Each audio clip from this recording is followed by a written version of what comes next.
कुछ लोग जो हैं वो सोचते हैं कि जो स्टॉपेज किया हमने, जो रुक गए हम, वो सही मायने में गलत था, वो गलत था।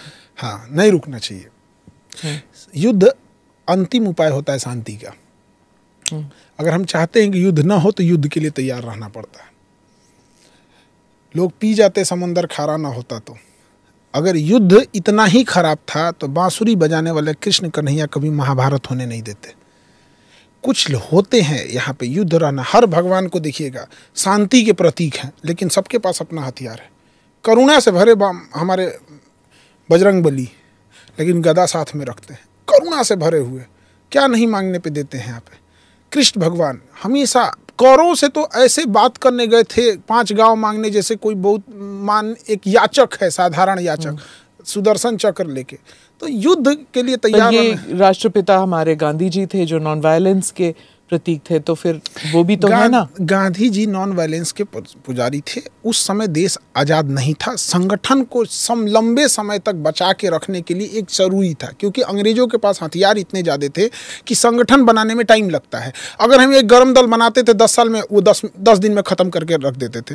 जब लाशें गिरती थी तो लोगों का मोटिवेशन गिर जाता था। तो गांधी ने उस समय एक रास्ता निकाला कि अंग्रेजों के खिलाफ लड़ना भी है, संगठन भी मजबूत बना के रखना है, और साथ ही साथ क्या करना है, मोटिवेशन भी बना के रखना है। तो गांधी जी संगठित करते थे। इसी कांग्रेस से तो सुभाष चंद्र बोस निकले थे। सुब्रह में तो नरम दल वाले थे, गरम दल थे। ये तो गांधी की दूरदर्शिता थी कि हमारा आंदोलन जिंदा रहेगा लंबे समय तक के लिए। वरना भगत सिंह की कौन इज्जत नहीं करता है, क्या सुभाष चंद्र की इज्जत कौन नहीं करता है, चंद्रशेखर आजाद जी की इज्जत कौन नहीं करता है। लेकिन गरम दल को दबाना आसान होता है, और एक कोई इंसान जाता है तो कई लोग उससे प्रेरित होकर और आते हैं, और उससे कई गुना ज़्यादा लोग थोड़ा सा कतराने लगते हैं। तो गांधी को रास्ता था। और दूसरा ये था कि अंग्रेजों को मारना था। तो जब कोई मरीज बीमार होता है तो उसे टैबलेट भी दिया जाता है, इंजेक्शन भी दिया जाता है। तो भगत सिंह इंजेक्शन थे, गांधी जी टैबलेट थे। दोनों नोट पे तो गांधी जी का ही फेस आता है ना।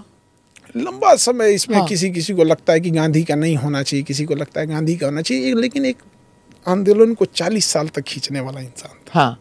एक इतना लंबा कार्यकाल किसका था? हाँ। लंबे समय तक खींचा था उस इंसान ने। देश जब आज़ाद हो रहा था तो नोआखली के दंगों को शांत कर रहे थे। सबने अपने अपने हिसाब से कुछ ना कुछ पद जरूर लिया। यहाँ तक तो इस बात का हो गया कि सरदार पटेल को गृह मंत्री, प्रधानमंत्री मिलना चाहिए। हाँ। आपको क्या लगता है कि बनना चाहिए था प्रधानमंत्री? एंटरिम सरकार में देखिए, प्रधानमंत्री जो सरकार चला रहे होते हैं उन्हें पता होता है कि गृह मंत्री इक्विवेलेंट टू प्रधानमंत्री है। गृह मंत्रालय के पास सारा होम चीज की पावर रहती है वहां पर। इलेक्शन होता है इंडिया में 1951 में, और सरदार पटेल जी की आकस्मिक मृत्यु होती है 1950 में। तो फिर कैसे बना सकते हैं? जब आप कोई इंसान इलेक्शन से पहले ही मर जाते हैं। तो अब कुछ लोग का कहना है कि नहीं, जो एंट्रीम गवर्नमेंट थी 3 साल की ना, उसमें क्या कर लेते? लॉर्ड माउंटबेटन बैठा हुआ था, आपका सेनापति नहीं था, आप प्रधानमंत्री बन के ही क्या कर लेते? जब सेनापति आपके जनरल बूचर था सेनापति। 1948 की लड़ाई में क्या हुआ? जनरल बूचर ने सेना ही नहीं भेजा, तो क्या कर लेते? तो बस ये है कि हम किसी को पसंद करते हैं, उसके अंध में हम किसी को गाली दे देंगे। ये नहीं तो हमें सरदार पटेल और जवाहरलाल नेहरू में, हम अभी भी कहते हैं कि जितना योग्यता और दूरदर्शिता सरदार पटेल में थी, बहुत अतुलनीय थी। लेकिन इसका मतलब ये नहीं कि हम उनके वजह से हम किसी को नीचा दिखाने लगे। जब हम बच्चे थे ना, तो गांधी जी के बारे में या फिर नेहरू जी के बारे में कोई दूसरे विचार नहीं हो सकते। मतलब एक ही था कि देवर आर हीरोज।